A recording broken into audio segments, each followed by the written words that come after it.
Hi foodies, welcome to my channel. ఈరోజు egg masala curry చేసుకుందాం. ముందుగా 4 ఎగ్గులు తీసుకోండి. ఇవేంటి ఇంత చిన్నగా ఉన్నాయని మాత్రం అనుకోమాకండి. ఇవైతే నాటుకోడి గుడ్లు. ఉడకబెట్టుకొని పొట్టు తీసుకొని మధ్యకి కట్ చేసి పక్కన పెట్టుకోండి. అలాగే ఒక మిక్సీ జార్లో 3 పచ్చిమిరపకాయలు కట్ చేసి తీసుకోండి.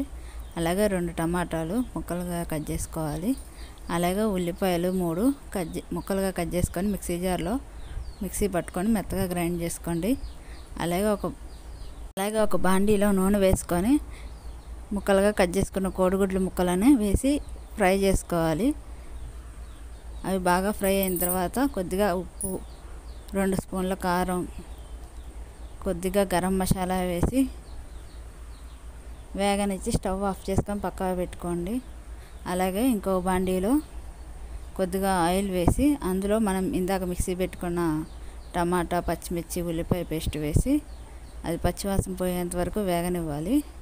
అందులోనే కొద్దిగా అల్లం వెల్లుల్లి పేస్ట్, అలాగే పసుపు, కొద్దిగా కారం, కొద్దిగా ఉప్పు వేసుకొని కలుపుకోవాలి.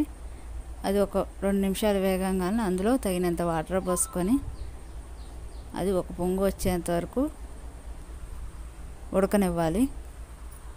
ఉడకంగానే మనం ఫ్రై చేసుకొని పెట్టుకున్న ఎగ్ ముక్కలను అందులో 1 by 1 వేసుకుంటూ కలుపుకోవాలి.